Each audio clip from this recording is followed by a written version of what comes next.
In the annals of history, certain events resonate with a profound eeriness, drawing the imagination to the precipice of madness.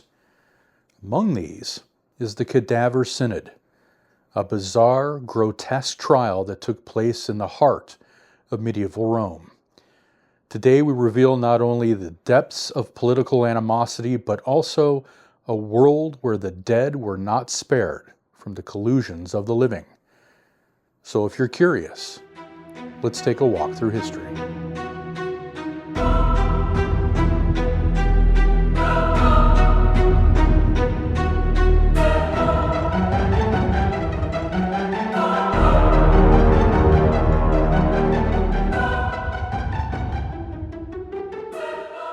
(897 AD) was a tumultuous year in the history of the papacy. The Church was enmeshed in a web of political power struggles, rife with allegations of corruption, mismanagement, and the ever-looming specter of heresy. The Pope was more than a spiritual leader, he was a political player, and his throne was precariously balanced on the shifting sands of allegiances and hostilities. Pope Stephen VI was a figure whose ambition and fervor would drive him to such extremes that history would remember him less as a man of God and more as a harbinger of absurdity. Seeking to consolidate his power and delegitimize his predecessor, Stephen summoned a synod, or church council, aimed at judging and condemning Pope Formosus, who had died the year prior. What makes this synod unique, however, was Pope Stephen's chilling decision to exhume Formosus's decaying body from St. Peter's Basilica and deliver it to the Basilica of St. John Lateran for the proceedings. Rome at the time was a city steeped in fervent devotion, yet plagued by turbulent political strife. Formosus, who had been pope from 891 to 896, had been a prominent figure known for his controversial actions in life and the path he took to gain the title of pope. Yet upon his death, political factions vied for his legacy. The backdrop of contemporary Rome would be defined by this clash of ideologies. In the spring of 897, inside the Basilica of St. John, the stage was prepared for one of the most bizarre trials in history. Before a gathering of bishops and clergy, Formosus, who had been deceased for several months and already in an advanced state of decay, was propped up on a throne and clad in the papal vestments he had worn in life. Witnesses recounted that Stephen VI shouted at the rotting corpse, accusing it of various crimes. But why was this absurd and macabre spectacle so important to the new pope? Well, there are mainly two reasons that led to this trial. First was the method Formosus used to ascend to the papacy. At the time, the Roman Empire was splintered into three regions. If you were a bishop that was becoming too powerful in a region other than that of the sitting emperor, well, you just might find yourself excommunicated.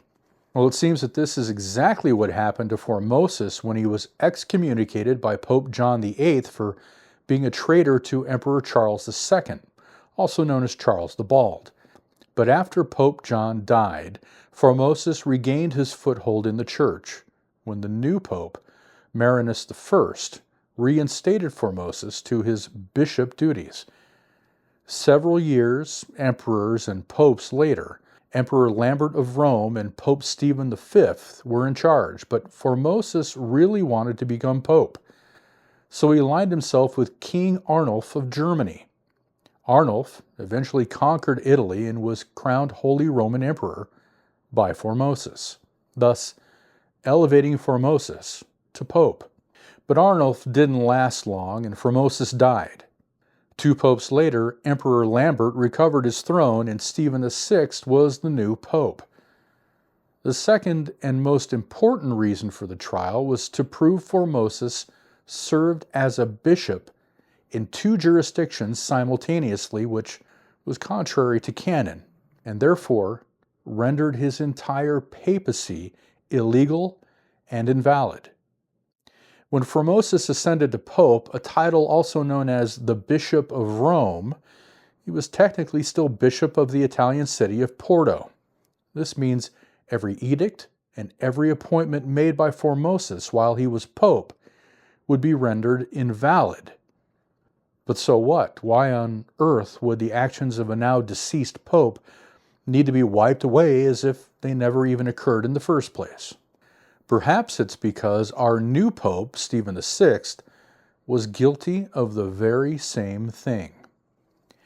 Pope Formosus had made Stephen a bishop, and Stephen had become pope while he still held that post. But if Formosus could be found guilty, all of his actions, including all of his appointments, would be invalid, and Stephen wouldn't have been bishop when he was elected pope. The synod was a cacophony of gruesome spectacle and political posturing, a puppet show of the highest order, with the dead man being the unwitting star of this dark comedy. To make sure Formosus had a voice in this fair trial, a deacon was appointed to answer for the deceased pope. I'm pretty sure this appointed deacon was just for show. My twisted sense of humor would like to think that the deacon answered for Formosus in a voice one would expect to hear from the other side, an ethereal moaning, if you will, but maybe that's just me. The cadaver, once a revered leader, was found guilty. His papacy was nullified, and the synod declared his appointments void. He was stripped of his robes, and his 3 fingers used for the blessing were chopped off. They couldn't execute a man who was already dead. So the chopping off of his fingers proved to be their best symbolic gesture, I guess. Formosus was buried for a second time in a cemetery outside of the church grounds, but that wasn't good enough for Pope Stephen. Stephen had Formosus dug up yet again and thrown into the Tiber River. The legacy of Formosus was shattered beneath the weight of Stephen's ambitions. Although the Cadaver Synod was a spectacle of retribution and violence, Pope Stephen VI could not extinguish the flames of opposition. Animosity towards him grew not only from rival factions, loyal to Formosus, but from a society outraged by the dragging of a corpse into the political arena. Just a few months after the trial, in the winter of 897, Pope Stephen VI would find himself the target of a coup. His enemies, emboldened by the ridicule he brought upon himself and the church, seized their chance. In a dramatic turn of fate, Stephen was captured, imprisoned, and later strangled, a death that would echo the tragic irony of a man who would be lost to the same political maneuverings he manipulated. Today, the legacy of the Cadaver Synod offers a chilling reminder of the lengths to which individuals will go in the sordid realm of power. It serves as a disturbing chapter in the history of the papacy, blending faith and political maneuvering into a theatrical bravado. It seems almost unfathomable to our modern sensibilities. Almost. The Cadaver Synod may have faded into the dusty volumes of history, yet the lessons contained within send shivers down the spine of any who look deep into the corridors of power. At what cost do we pursue our own ambitions? What horrors emerge from the depths of political rivalry? 1,300 years have passed since those haunting moments in Rome, but the moral consequences of political strife remain timeless.